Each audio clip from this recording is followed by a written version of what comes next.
Amid the hustle and bustle of Tokyo, a mysterious video suddenly appears on the internet. Two teenagers wearing masks claim to be terrorists. They don't ask for money, they don't make any political demands. All they leave behind is a riddle. Not long after, a public building explodes. The blast shakes the entire nation. The police panic. The media scramble for information. The public wonders who could be behind all of this. But the strangest thing is, the building had deliberately been emptied beforehand. There are almost no casualties. If they truly wanted to kill people, they could have. But that isn't their goal. So who are these two teenagers behind the terror? Part 1. Introducing Sphinx. The story begins with the appearance of two mysterious teenagers using the name Sphinx. They upload a threatening video to the internet before carrying out their act. They don't give the bomb's location directly, but instead embed a riddle inspired by the Greek myth of the Sphinx and Oedipus. They seem to be challenging the entire Japanese police force to solve the riddle, but the police fail. Not long after, a government building explodes. The explosion is spectacular, but one thing immediately catches the attention of a few investigators. The building was already empty, and there are no casualties from the blast. A big question arises. Why would they commit an act of terror if they don't actually want to kill anyone? The case eventually reaches a veteran detective named Kenjiro Shibazaki. Unlike other officers who simply chase after the perpetrators, Shibazaki instead tries to understand their way of thinking. He realizes that the riddles they leave behind follow a pattern, and that pattern shows that the perpetrators are no ordinary terrorists. Meanwhile, the two teenagers claiming to be Sphinx live normal lives like any other teenager. The two are 9 and 12. Both have just transferred to a middle school. They show up to class like ordinary students. No one suspects that these two students are the bombers being hunted across all of Japan. Not long after, they carry out a second attack, this time on a much larger scale. It causes panic throughout society. The media openly begin calling them Sphinx, and from that moment on, all of Japan officially enters the game created by Sphinx.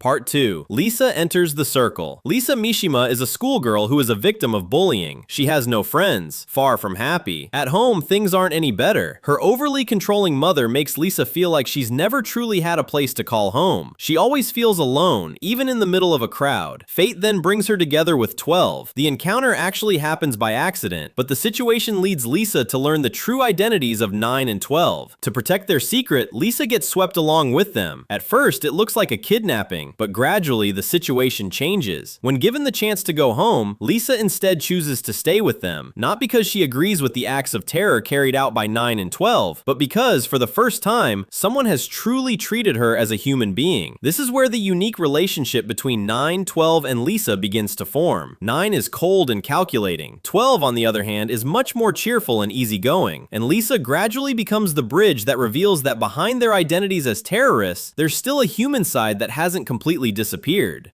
Part 3. Escalating attacks and the appearance of 5. Sphinx's game now enters a new chapter. Their attacks no longer rely solely on explosives. They begin exploiting technology, digital systems, and public infrastructure. Each act grows more elaborate, with riddles that are increasingly difficult to solve. But the greatest threat comes from someone who knows them very well. Her name is 5, a highly intelligent intelligence agent. She isn't merely chasing Sphinx. She knows 9 and 12 personally. She understands how they think. It's clear their relationship stems from a shared past. 5 enjoys this game. She deliberately lets certain plans play out just to make the battle of wits between herself and 9 more interesting. But at the same time, she doesn't hesitate to destroy everything 9 is fighting for. Since 5's appearance, the game changes completely. Now it's not just the police chasing Sphinx, there's an enemy who knows nearly all of their secrets. Part 4. Pressure from all sides. Shibazaki begins to piece together the puzzle bit by bit. He realizes that none of Sphinx's actions are random. There's a message they're trying to convey. The closer he gets to the truth, the more he questions whether they're truly criminals. Meanwhile, Lisa and 12's relationship grows closer. 12, who has always seemed cheerful, turns out to carry an immense loneliness. He begins to enjoy the normal life he's never had. Playing, laughing, spending time with friends. Simple things that feel ordinary to others become deeply precious experiences for 12. Meanwhile, 9 stays focused on their mission. Bit by bit, the audience is shown fragments of their past. A secret facility, children with no names, no identities, no families. They're only known by numbers. 9, 12. These numbers turn out to be more than just nicknames. They are identities given to them since childhood. Part 5. The Athena plan is revealed. This is the biggest turning point in the story. It's finally revealed that 9, 12, and even 5 all come from a secret government project known as the Athena Plan. The program gathered gifted children to be turned into humans of extraordinary intelligence through deeply inhumane experiments. They were separated from the outside world, given no names, no families. All they had were numbers. Many children couldn't survive. Some died. Some lost their sanity. Only a handful managed to survive, including 9, 12, and 5.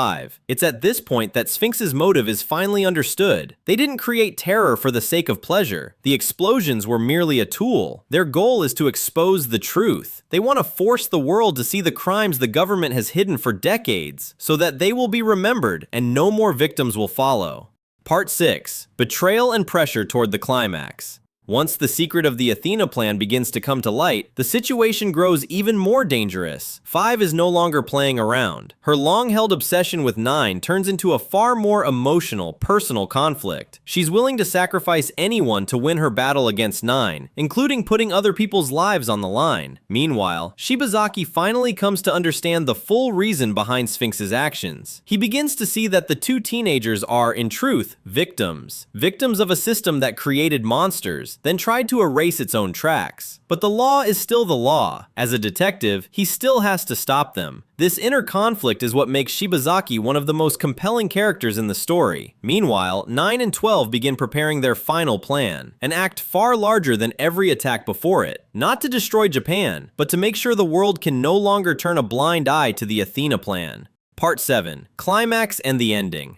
The final act finally begins. Every security force mobilizes. Shibazaki pursues Sphinx. 5 carries out her obsession. Every conflict built since the beginning finally converges on a single point. A confrontation becomes unavoidable, with 5 ultimately meeting a tragic end by suicide. They finally manage to ensure the secret of the Athena Plan is no longer buried, but the price they pay is extremely high. The story then closes with a massive explosion in the sky, a symbol that even though everything has ended, the scars left by the tragedy will continue to linger. Amid the chaos, Lisa meets 9 and 12 again. For a moment, they no longer look like terrorists. They're simply two young people who, since childhood, were never given the chance to live a normal life. They never had a childhood, never had a family, never had a name. All they ever had was each other. After all the sacrifices that took place, the fates of 9 and 12 end in a heartbreaking way. Lisa becomes the only one left alive to carry their memory forward. Her future isn't shown clearly, but now she has something she never had before, a reason to keep living.